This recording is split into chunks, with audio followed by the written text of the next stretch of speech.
à tous et toutes. Je suis ravie d'avoir été invitée ici. J'ai la lourde tâche de vous garder éveillés après le déjeuner, donc je vais essayer de tenir pendant ces 20 minutes qui me sont accordées pour vous présenter ce qu'on fait avec Ticket for Change et surtout à travers notre activité, vous parler des messages que l'on essaye de faire passer et des outils numériques que l'on a développés pour aider des entrepreneurs partout dans le monde à monter leurs projets. Pour vous présenter Ticket for Change, je vais commencer par vous parler du pourquoi. Pourquoi on a créé ça, de quel problème, de quel enjeu on est parti. On est parti d'un problème que l'on appelle le gâchis de talent. Donc on a fait une étude avec un cabinet d'études spécialisé auprès d'un échantillon représentatif en France, mais je pense que ces chiffres sont à peu près les mêmes partout dans le monde malheureusement. En fait, on a demandé aux gens est-ce qu'il y a une cause pour laquelle vous auriez envie d'agir par votre travail, que ce soit la santé, l'environnement, tous les enjeux que vous pouvez imaginer, et il y en a beaucoup. Est-ce que voilà, vous seriez capable de citer un enjeu et est-ce que vous auriez envie d'agir par votre travail pour solutionner ou aider à solutionner cet enjeu? Et il y a 94% des répondants qui ont dit oui, qui ont dit qu'à travers leur travail, ils aimeraient pouvoir contribuer à résoudre un enjeu de société. Sauf qu'après, on leur a demandé, est-ce que vous le faites réellement à travers votre travail en ce moment? Et là, le chiffre chute et on n'est plus qu'à 20%. Donc cet indice de gâchis de talent, il est de 74, c'est-à-dire sur 100 personnes, il y en a 74 qui aimeraient agir pour résoudre un enjeu de société, mais qui ne le font pas. Et du coup, nous, notre but avec Ticket for Change, c'est de réduire cet écart, de faire baisser cet indice de gâchis de talent et de permettre à chaque personne, par son travail, d'être épanouie personnellement et de mettre son talent à la résolution d'un problème de société. Donc, il y a 4 ans, avec les 3 autres personnes, ces 3 jeunes qui sautent en l'air, on a créé Ticket for Change. Je vous montre ça parce que c'est le tout premier visuel que l'on a créé pour Ticket for Change, fait par une graphiste de renom qui est moi-même. Comme vous voyez, c'est magnifique. Non, mais pour vous dire, en fait, et notamment pour les étudiants, voilà, on sortait d'école. C'est justement, ça m'a beaucoup intéressé, toutes les tables rondes ce matin, on était face à énormément d'experts, de personnes qui ont des compétences très précises sur des sujets, qui connaissent par cœur, qui peuvent être d'une utilité très forte pour les entrepreneurs. Nous, on était des experts de rien, mais alors de rien. Et c'est pas grave, en fait, si on avait attendu d'être expert pour se dire, ok, on va lancer une initiative qui va aider des entrepreneurs, on l'aurait jamais fait. Et donc on s'est entouré de personnes, comme toutes les personnes que vous avez vues ce matin, qui elles sont expertes pour aider des personnes à passer à l'action et à monter leur projet. Donc, Ticket for Change, notre mission, c'est d'aider chaque individu à mettre son talent au service d'un problème de société. C'est important pour nous de dire qu'il n'y a pas que l'entrepreneuriat qui est possible. Aujourd'hui, on parle beaucoup d'entrepreneuriat, c'est très sanctifié quasiment. Et en fait, c'est important pour nous de dire qu'on peut agir en étant entrepreneur, on peut agir en étant intrapreneur. Les intrapreneurs, c'est des personnes qui entreprennent au sein d'une organisation existante. C'est soit une grande entreprise, soit une institution, voilà, toute organisation existante, ou en étant contributeur, accélérateur. Par exemple, tous les salariés de Ticket for Change, ils n'ont pas entrepris, c'est nous les 4 cofondateurs qui avons monté ce projet, mais ils contribuent à leur manière, avec leurs compétences et leurs talents, à résoudre un enjeu de société. C'est vers le bas. Donc concrètement, ce qu'on fait, c'est qu'on conçoit des pédagogies de passage à l'action et on veut les rendre accessibles à tous. Et c'est là où le numérique entre en jeu. C'est là où nous, on design des programmes d'accompagnement, on design des pédagogies et c'est grâce au numérique qu'on peut les rendre accessibles à tous. Pour vous détailler, je vais pas tout vous détailler d'ailleurs, là je vous donne un aperçu de tout ce qu'on fait. Ce qui est important, c'est que, et ce qui est important pour nous, c'est qu'on agit sur toutes les phases de ce qu'on appelle le parcours d'engagement d'une personne. Pour que quelqu'un passe à l'action, pour que quelqu'un entreprenne ou intraprenne ou rejoigne une start-up à impact social ou environnemental, ça peut pas se faire du jour au lendemain, il faut l'accompagner sur plusieurs étapes. Il faut d'abord l'inspirer, lui donner envie, lui montrer que c'est possible, montrer qu'il y a des pionniers, des entrepreneurs qui l'ont fait avant lui ou elle. Il faut ensuite aider à concrétiser cette envie en une idée, et ensuite aider à concrétiser cette idée en un projet, une start-up, une entreprise sociale, le statut on s'en fiche un peu, mais en un projet concret. Donc on a des activités sur toutes ces phases-là. Je ne vais pas tout vous détailler parce qu'on a plein d'autres choses cet après-midi, mais je vais vous détailler ce qui peut être intéressant, notamment pour les étudiants de l'école polytechnique et donc peut-être les jeunes que vous côtoyez à travers vos différents métiers. Pour aider à justement concrétiser cette envie en une idée, on a développé il y a 3 ans maintenant un MOOC. Donc MOOC, ça veut dire Massive Online Open Course. C'est un cours en ligne gratuit, ouvert à tous, qu'on a co-créé avec HEC. Et c'est un MOOC, donc c'est un cours de 7 semaines qui permet vraiment tout d'abord de s'inspirer, de savoir qu'est-ce que c'est l'innovation sociale, de quoi on parle quand on parle de monter un projet qui a un impact social. C'est pas un gros mot d'associer entrepreneuriat et social. En fait, et je l'ai découvert pendant ces quelques années, il y a beaucoup de gens qui font de l'entrepreneuriat social sans le savoir, en fait. Et le nombre de personnes, j'ai eu la chance de beaucoup voyager, à qui j'ai dit à la fin d'une conversation, mais en fait, tu es un entrepreneur social. Il me dit, ah bon? Mais oui, parce qu'en fait, être entrepreneur social, la seule chose que ça veut dire que la finalité de ce qu'on monte, c'est pour rendre la société meilleure, c'est pour avoir un impact social ou environnemental. Mais ça ne veut pas dire que ça ne peut pas être une entreprise à but lucratif, simplement que disons que les finances, enfin, l'impact, la finalité économique est au service de la finalité sociale. Voilà, c'est simplement ça que ça veut dire.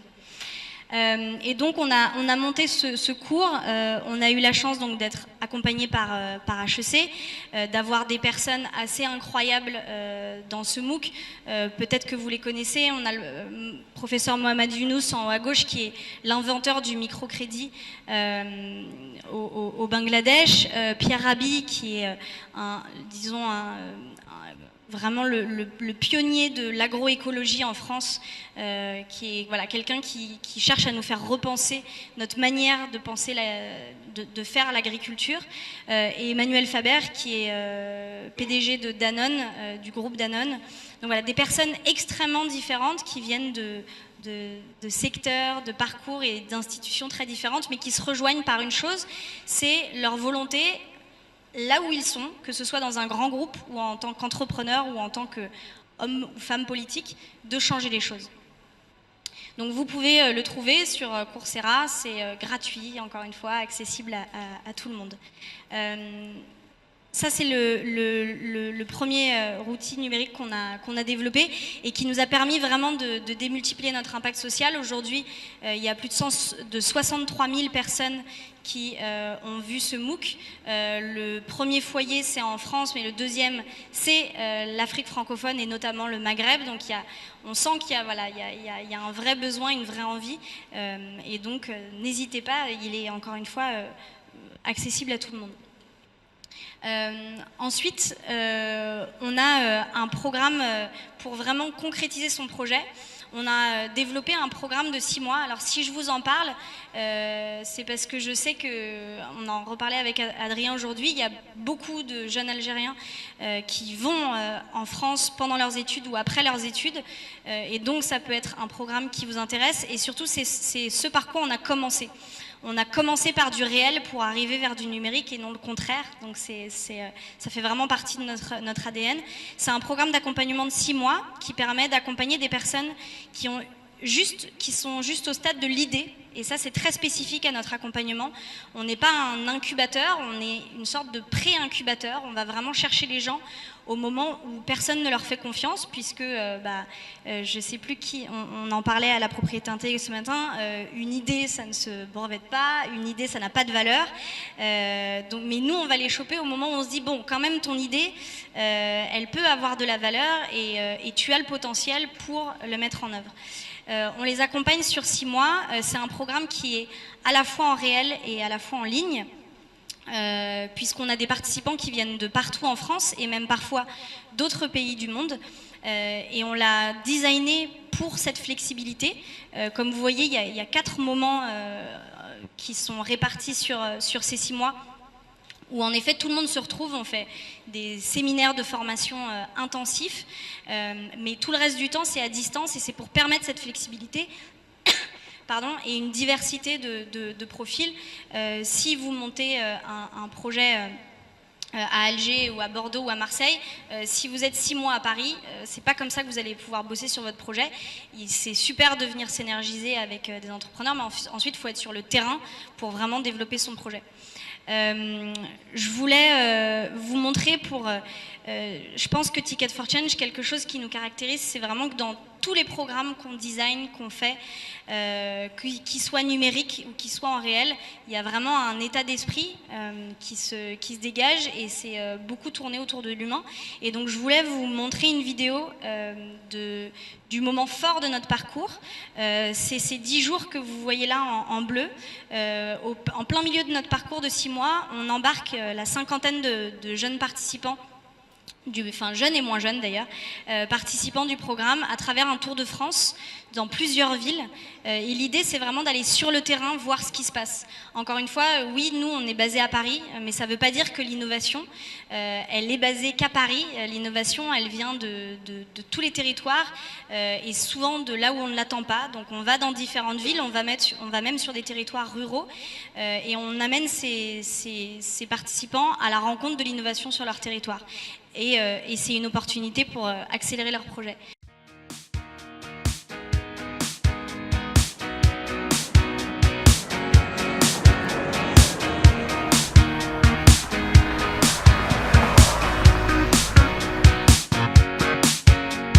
Sur le Ticket Tour, on est 58 entrepreneurs, 50 projets. On vient des 4 coins de la France et on va de 23 ans à 58 ans.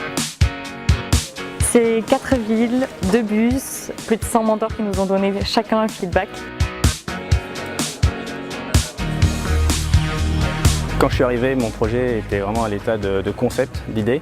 Et maintenant, j'ai un modèle économique qui tient la route, qu'il faudra que j'approfondisse. Et c'est vraiment pour moi un tremplin vers l'action. Je suis venue à Ticket for Change pour avoir une méthodologie, des outils pour développer un partenariat, trouver des financements et que mon projet puisse naître et se développer. C'est important de faire Ticket for Change pour incarner le projet, pour commencer vraiment à parler autour de nous, pour rencontrer les mentors qui nous ont challengés, pour discuter avec les coachs qui du coup, par les discussions, n'arrêtent pas de nous challenger, nous faire évoluer.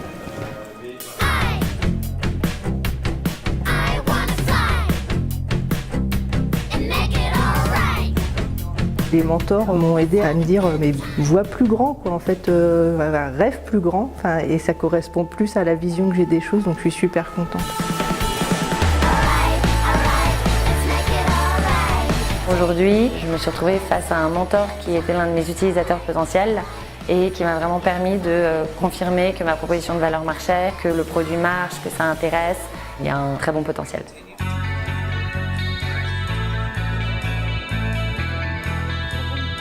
Ce qui m'a aidé aujourd'hui, c'est l'atelier auquel on a participé sur les questions de financement et sur les méthodologies pour faire un business model à 3 ans. Le tour m'a apporté de mieux anticiper l'avenir, c'est-à-dire constituer une équipe. Aujourd'hui, je suis tout seul à porter la Vie est Belt et je me rends compte que pour pouvoir grandir et aller plus loin, il va falloir que je m'entoure de bonnes personnes.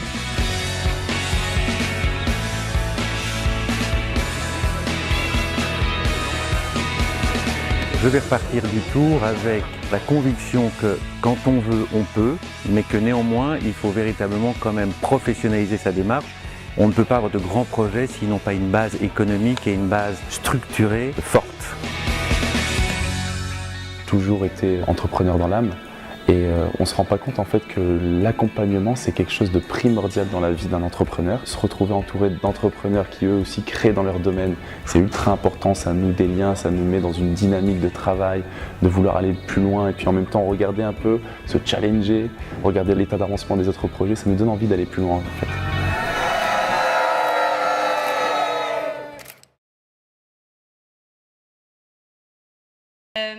Donc voilà, je voulais aussi du coup, très rapidement, puisqu'il me reste plus beaucoup de temps, vous présenter quelques projets du coup qui sont issus et du MOOC et du programme pour encore une fois rendre concret. J'ai choisi du coup que des projets qui sont portés où au moins l'un des cofondateurs est un ingénieur, comme ça, ça rend encore plus concret la chose.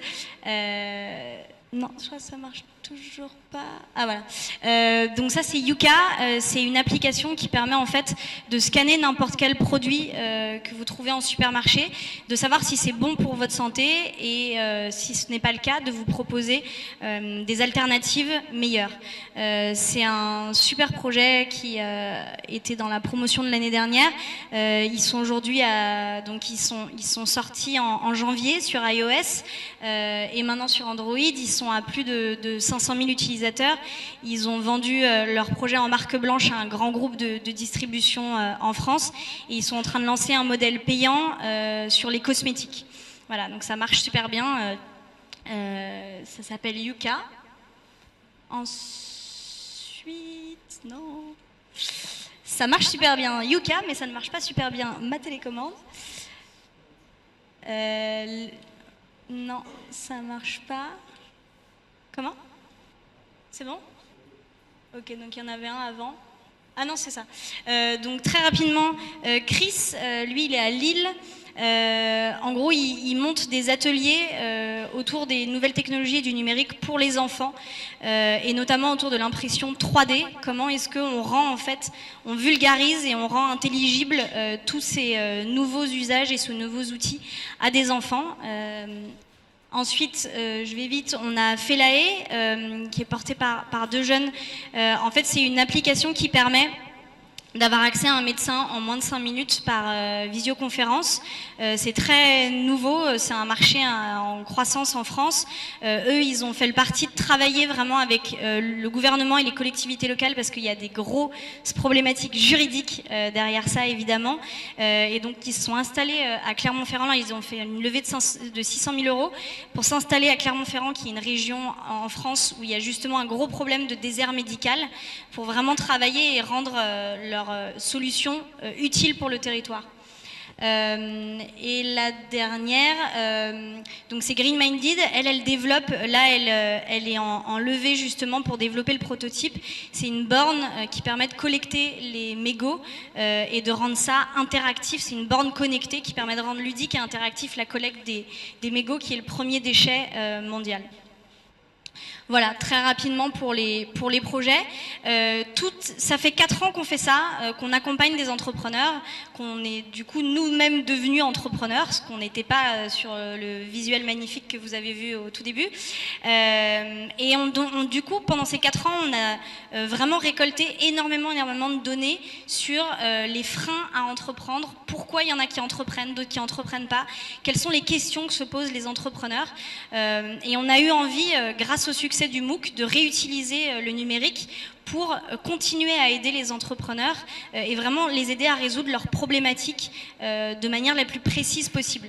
Il y a 1 an et demi, on a gagné un concours qui s'appelle le Google Impact Challenge, donc qui est poussé par Google évidemment, et qui nous a permis de développer aujourd'hui cette plateforme qui s'appelle Vécu. Vécu, le but c'est de partager en fait les retours d'expérience d'entrepreneurs qui sont passés par des galères, qui ont fait des erreurs, car oui, tous les entrepreneurs passent par des galères et font des erreurs, et de les partager sous forme de courts podcasts de 10 à 15 minutes, extrêmement éditorialisés, c'est-à-dire extrêmement précis, pour aider en fait les jeunes entrepreneurs entre 0 et 3 ans d'activité à gagner du temps et de l'énergie, et donc résoudre leurs problématiques plus facilement, plus rapidement. Donc c'est sur à peu près tous les sujets possibles et imaginables que vous pouvez vraiment penser.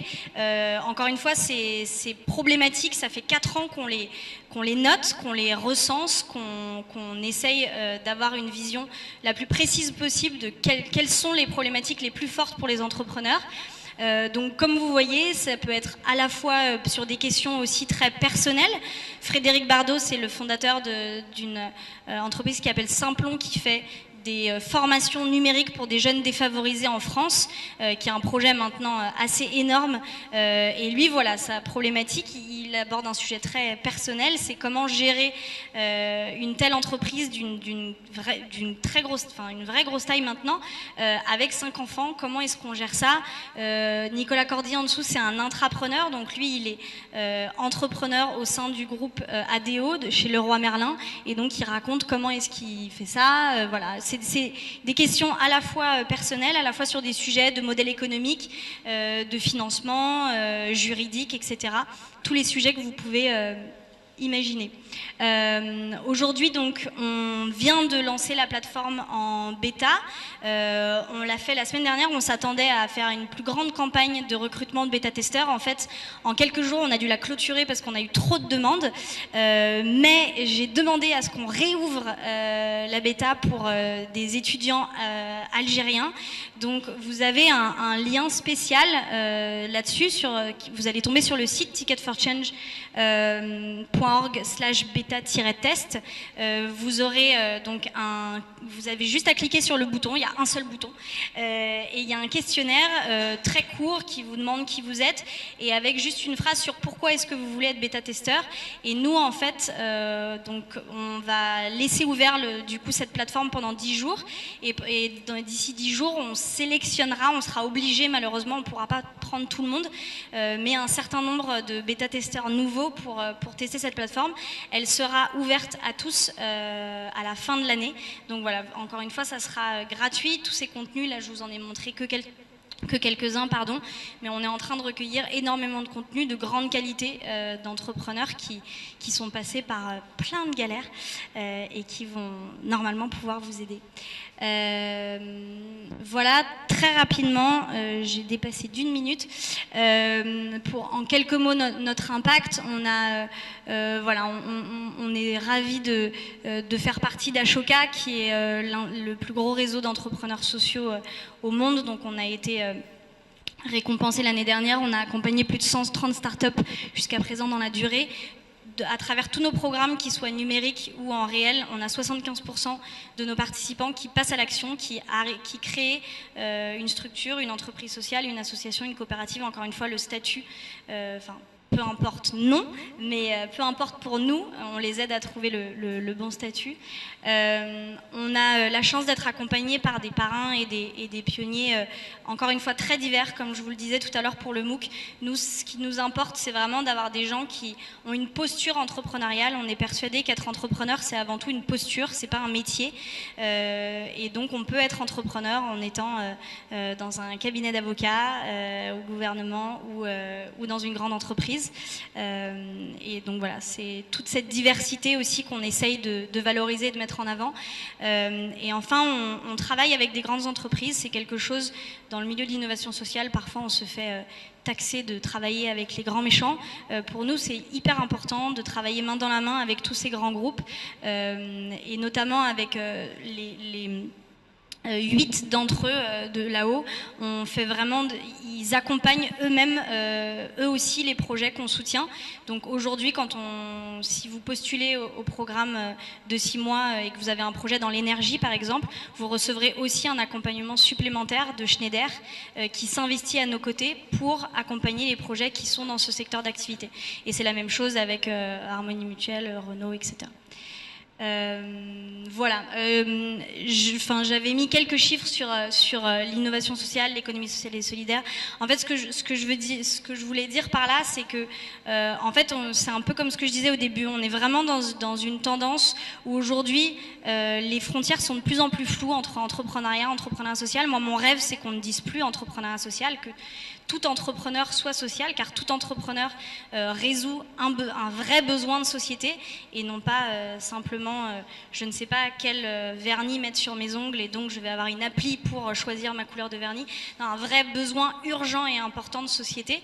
Et donc c'est vraiment une tendance qui est en train de grandir. On a de plus en plus d'enjeux aujourd'hui à résoudre, mais la bonne nouvelle, c'est qu'il y en a de plus en plus qui nous montrent la voie, qui nous montrent que c'est possible de créer des entreprises pérenne économiquement pour résoudre ces enjeux.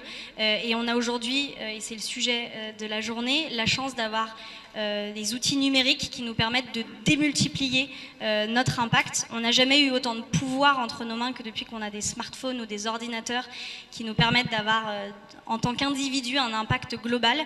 Donc voilà, c'est vraiment une tendance de fond et je suis ravie d'avoir été là pour essayer de réunir ces deux mondes. Merci beaucoup.